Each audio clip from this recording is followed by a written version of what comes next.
साथियों, आज आप सबके सामने विकसित भारत, विकसित तेलंगाना का सपना है। आप चाहते हैं ना कि भारत विकसित बने? आप चाहते हैं ना भारत विकसित बने? आप चाहते हैं ना भारत विकसित बने? आप चाहते हैं ना भारत की साख पूरी दुनिया में आगे बढ़े? आप चाहते हैं ना? आप चाहते हैं ना कि आपके बच्चों का भविष्य उज्जवल हो? आप चाहते हैं आपके बच्चों का भविष्य उज्जवल हो? आजकल आप देख रहे हैं विश्व किस हालात से गुजर रहा है। दुनिया में हर ओर अस्थिरता है, अशांति है, संकट है। ऐसे में क्या देश की कमान गलत हाथों में दी जा सकती है? इसलिए ही देश कह रहा है, फिर एक बार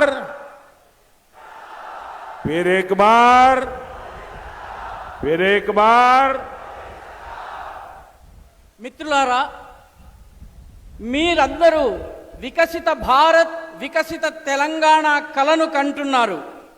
మీరందరూ భారతదేశం అభివృద్ధి చెందాలని కోరుకుంటున్నారా? మీరు భారతదేశం యొక్క ప్రతిష్ట ప్రపంచమంతా వ్యాప్తం కావాలని కోరుకుంటున్నారా? అదేవిధంగా మీ పిల్లల భవిష్యత్తు ఉజ్వలంగా ఉండాలని మీరు కోరుకుంటున్నారా? ఈ రోజుల్లో ప్రస్తుత పరిస్థితుల్లో మీరు చూస్తున్నారు ప్రపంచం ఎలాంటి పరిస్థితుల్లోంచి వెళ్తోందో.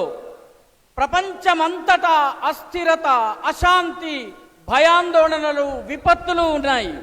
ఇలాంటి పరిస్థితుల్లో దేశం యొక్క కార్యభారము, దేశం యొక్క పూర్తి శక్తి తప్పుడు చేతుల్లోకి వెళ్ళకూడదు. అందుకే దేశం ఏమంటోందంటే అబ్ కీ బార్ మోదీ సర్కార్ అంటోంది. साथियों, 10 साल पहले की कांग्रेस की केंद्र सरकार कोई उसके पापों को भूल नहीं सकता। हर कुछ दिन में हजारों करोड़ रुपए का नया घोटाला सामने आ जाता था। देश के बड़े बड़े शहरों में सीरियल बम ब्लास्ट होते थे। जहां कांग्रेस आई वहां प्रॉब्लम लाई। देश यही देख रहा था। इस बार तो इंडी अलायंस 5 साल 5 पीएम का फॉर्मूला लेकर आई है। आप कल्पना करिए, इन्हें सत्ता मिली तो ये देश का क्या हाल करेंगे।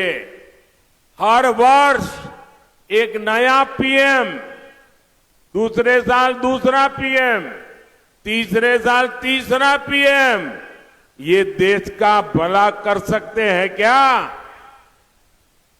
మిత్రులారా, 10 సంవత్సరాల క్రితం వరకు కాంగ్రెస్ ప్రభుత్వము ఏ రకమైన పాపాలు చేసిందో మీరెవరూ మర్చిపోలేరు. గత ప్రతి 4 రోజులకి వేల కోట్ల రూపాయల కుంభకోణాలు, అవినీతి స్కాములు బయటపడుతూ ఉండేవి.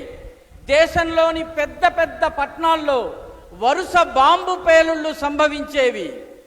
కాంగ్రెస్ వచ్చిందంటే సమస్యలు వచ్చేవి. దేశము దీన్నే చూస్తూ వచ్చింది. ఈసారి ఇండి అలయన్స్ 5 సంవత్సరాలలో 5గురు ప్రధానమంత్రుల్ని తీసుకొస్తామని చెబుతోంది. మీరొక్కసారి ఊహించండి, రోజుకొక ప్రధానమంత్రి, మొదటి సంవత్సరం ఒక ప్రధానమంత్రి, రెండవ సంవత్సరం ఒక ప్రధానమంత్రి, మూడవ సంవత్సరం ఒక ప్రధానమంత్రి. ఇలాంటి ప్రభుత్వం మనకి కావాలా? ఈ దేశాన్ని అటువంటి వాళ్ళ చేతుల్లోకి మనం అప్పగిద్దామా? अच्छा, मैं एक अलग तरीके से समझाता हूं। मान लो कि हमारे वारंगल में 10 किसान इकट्ठे हो गए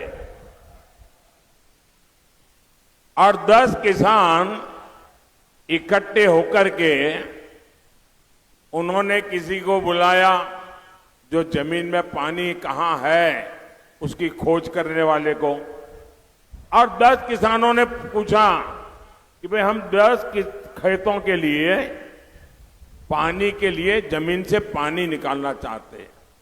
अब जरा हमें खोज के बताओ कि कहां पानी निकलेगा और कितना ऊंडा निकलेगा, कितना गहरा निकलेगा। तो वो जो जानकार व्यक्ति था उसने 10 के खेत देखे और कहा, देखो भाई ये नीचे पानी तो है लेकिन आपको 100 मीटर नीचे जाना पड़ेगा, पाइप लगानी पड़ेगी, तब जाकर के पानी निकलेगा। तो ये फिर 10 किसान मिले, उन्होंने कहा देखो भाई, उसने कहा है कि 100 मीटर नीचे जाएंगे तो पानी निकलेगा। तो फिर उन सब ने तय किया कि ऐसा करो, हम 10 किसान हैं तो मेरे खेत में 10 मीटर का पाइप डालो, दूसरे ने कहा मेरे खेत में 10 मीटर का पाइप डालो। तो 10 ने कहा कि हमारे 10 खेत में 10-10 मीटर के पाइप डालेंगे तो 100 मीटर हो जाएगा। बताओ इससे पानी निकलेगा क्या? దీన్నే మీకు ఇంకొక పద్ధతిలో అర్థం చేయించే ప్రయత్నం చేస్తాను. వరంగల్లో ఒక 10 మంది రైతులు ఉన్నారనుకోండి. ఈ 10 మంది రైతులు కలిసి తమ పొలాల్లో బోరు పైపు వేయించుకోవాలనుకున్నారు. వీళ్ళు ఒక నిపుణుడిని పిలుచుకొచ్చారు. ఆ నిపుణుడు మొత్తము పరిశీలించిన తరువాత ఇక్కడ 100 మీటర్లు లోపల తవ్వినట్లయితే మీకు నీరు పడుతుంది అని చెప్పాడు. అప్పుడు ఈ 15 మంది రైతులు ఒక్కొక్కరు నా పొలంలో 10 మీటర్లు, పక్కవాడి పొలంలో 10 మీటర్లు, ఆ పక్కవాడి పొలంలో 10 మీటర్లు, ఇలా 10 మంది పొలాల్లో 10 మీటర్లు గనక బోరు తవ్వినట్టయితే 100 మీటర్లు అయిపోతుందని అన్నారు. ఇలా చేస్తే నీళ్ళు వస్తాయా? కాబట్టి ఈ రకమైనటువంటి ప్రభుత్వం మనకు వద్దు అని చెప్తున్నారు. अब बताइए, ये कहते हैं कि हर पार्टी का एक-एक प्रधानमंत्री, हर वर्ष एक-एक प्रधानमंत्री, जैसे उस किसान का बेचारे का पानी नहीं निकला, ये देश का भी कुछ भला नहीं कर सकते। కాబట్టి ప్రతి పార్టీకి ఒక్కొక్క ప్రధానమంత్రి ఉన్నట్లయితే ఈ దేశం యొక్క భవిష్యత్ ఏమవుతుంది? ఏ రకంగానైతే ప్రతి పొలంలోనూ 10 మీటర్లు బోరు పంపు వేస్తే నీళ్లు రావో, అదే రకంగా ఒక్కొక్క పార్టీకి ఒక్కొక్క ప్రధానమంత్రి, ఒక్కొక్క ఏడాదికి ఒక్కొక్క ప్రధానమంత్రి ఉంటే ఈ దేశం బాగుపడుతుందా?